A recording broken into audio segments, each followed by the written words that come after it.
everyone, this is James from TDB bringing you another Inbetweenisode. Today I am going to be talking about recommended Pu'erh vendors.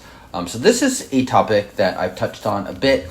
It's also a little bit of a challenging topic because of the tariff situation. As most of you know, I am based here in the US, so a bit of a tricky time in terms of international shipping and where to get tea from. So I'm going to basically just ignore that and assume that things will change and hopefully eventually we will get access or regain access to everything that we have before. So what am I going to talk about and to give this a little bit of a twist versus the other episodes? Well, I was thinking when I talk to newer drinkers or when I'm recommending different categories of tea to new drinkers, one of the frameworks I've started to take is to kind of categorize things into kind of the 5 different categories of raw pu'erh that you should try. So thinking about which vendors to buy from, and so this is going to be kind of inherently a little bit more beginner oriented because I think it's good to find vendors that can hit at least multiple different types of categories. And in the end, not all of these categories are necessarily created equal. In fact, we will talk a little bit about which ones that I actually buy from and which ones I do not, because there are some that I just am completely uninterested in and I'm not going to buy those specific categories. That doesn't mean you shouldn't seek it out, because you absolutely should. You should try that and you should make that determination for yourself if you like that category or not, or if it finds its way into your rotation. So the 5 different categories for raw pu'erh are semi-aged boutique, semi-aged factory, young boutique, traditionally stored pu'erh, as well as semi-aged dry stored pu'erh. And then the last category I wanted to add in there too, because I think it's an important part of pu'erh too, is ripe pu'erh. I think it's good to try that and good to get kind of your a good example of that in your experience, just so you can know whether it's something you'd be interested in exploring. So really the idea with trying these different categories is to get your feet under you, and so you know, hey, I actually like this, I want to explore this more, or, you know, I didn't have the greatest experience here, so either I'm going to ignore it and go on to some of the other categories, or I will kind of try to seek out different examples of that same category of tea. So yeah, just really thinking about which vendors can offer the strongest variety of experience there. Okay, so let's walk through some of these. So first up, I have Teas We Like and the Jade Leaf. So I pair these together because I think they basically offer the same categories of tea. In this case, they are only 2 categories of tea, really. It's semi-aged boutique and semi-aged factory tea. Neither one offers a ton of young boutique or traditionally stored tea. Not a lot of semi-aged dry in the sense of like Kunming or whatever, and not a ton of ripe in general from either of these vendors. Of course, sometimes they will occasionally offer something like that. In this case, I still think these are vendors worth trying. For me, my money at least, these are the 2 categories of tea that I find the most interesting. So I think they still are worth mentioning up there. Kind of alongside them, I would also recommend LP. I think LP does offer a little bit more diversity. And LP's selection rotates so much that it's a little hard to say exactly what he's going to have, because it's going to depend on what's in stock. In the past, he's had dankered teas that I would say are actually suitable replacements for traditionally stored. So in that sense, he's offering something a little bit unique. He's also sometimes offers young boutique tea, and it really just depends what is currently in stock. You can also email him. He's known to be one of the more responsive vendors as far as like trying to cater stuff towards you. So in that sense, he's definitely a vendor I would recommend. He also has sourced a bunch of ripe tea. So maybe if you're trying to find the vendor that has possibly sourced these all the most often, LP might actually be the right bet. So if you went to him and you're like, hey, I want to try all 6 of these teas, he probably could accommodate that. So in that sense, he's kind of a special vendor in that sense. Another one that is somewhat similar is Quiche Teas. Quiche Teas, I think, similar to Teas We Like and the Jade Leaf, is probably mostly in the semi-aged factory, and then, not even really semi-aged boutique anymore, come to think of it. So really semi-aged factory and a lot of ripe. I think it's a good place to try a lot of different ripe. Because he's sourcing it straight from there. I think the prices in general are going to be a little bit less than your Taobao resellers.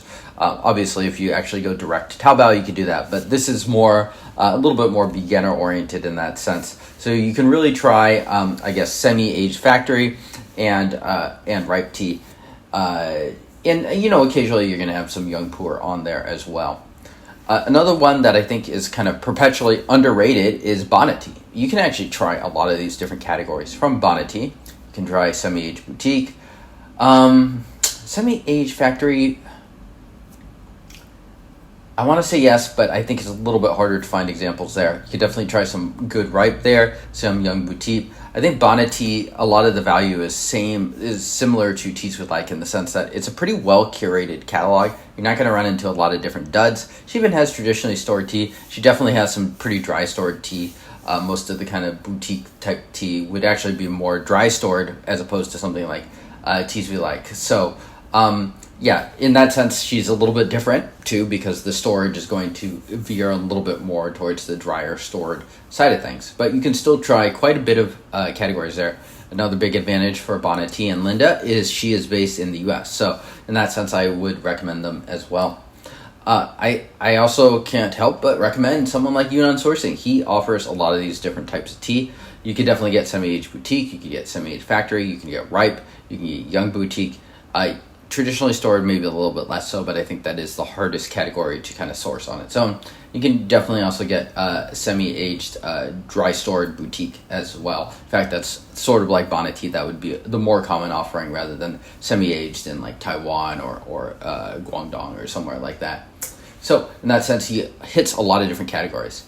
Now, this next vendor is one that I haven't ordered from all that much, but I am pretty familiar with their offerings just because they are sourcing from a lot of these same sources, and that is the Steeping Room. So this is a Texas-based operation, I believe, and they basically are sourcing from a lot of the well-known sources here, and especially in a state where the international shipping is not being very reliable right now. I think they're a really, really fantastic option because they're importing a lot of these different teas and just selling them just domestically. So if you are based in the US, definitely check them out. Also a great way to get some sample size things for a lot of these. So you can definitely, semi-aged factory for sure. You can definitely find some ripe. You can also find traditionally stored tea.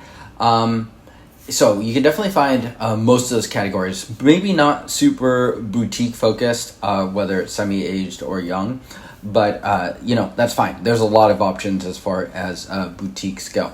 Okay, and the next four are ones that are, I would say, a little more limited in what they offer, but they're still worth considering. I think the vendors at the top are probably the ones that offer a little bit more diversity of experience as far as different categories. These ones are a little bit more specialized. So Yee On tea definitely offers traditionally stored. In fact, that's their specialty. So why do I mention them? Well, it's because that traditionally stored is the hardest thing to find. So if you can sample from Yee On tea, absolutely do it. If you can't, then probably check out the Steeping Room.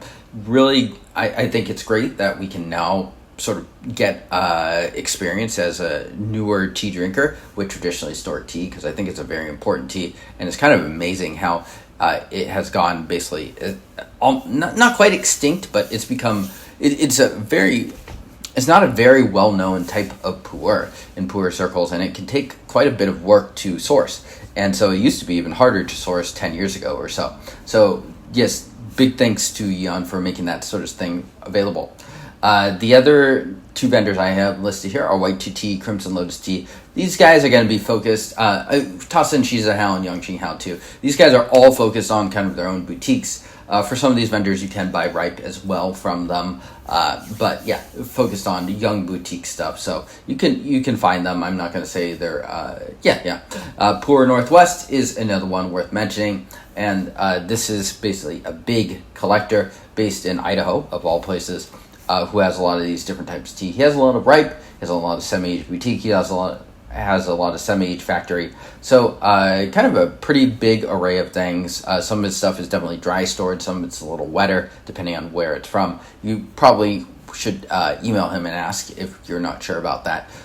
So maybe a little bit more of a challenging vendor to try, just because he is kind of a secondary source in a way. But I do think it's interesting, certainly, to comb through his catalog, and you might find something that really hits your interest. Which categories do I buy? Well, I buy semi-aged boutique. I buy semi-aged factory. In fact, I'd say I'm probably most focused on semi-aged factory these days. And I also buy ripe. Ripe is a very casual drink for me. I also buy traditionally stored tea. I pretty much avoid young boutique, and I pretty much avoid dry stored, semi-aged dry stored in the sense of Kunming dry stored teas, because it is absolutely not to my preference, and the same holds for young boutique. They do not do well on my speed sets, basically meaning that I would not choose to drink those in most occasions. Okay, so that wraps up this Inbetweenisode. The recommended Pu'erh vendors, let me know how you liked it. There are a bunch of decent vendors that I'm sure I have skipped over, so I apologize to them. I just didn't want to make this video too long, and it's also kind of US focused too, for the reasons stated at the top. So thank you all for tuning in. I will see y'all next time. Cheers.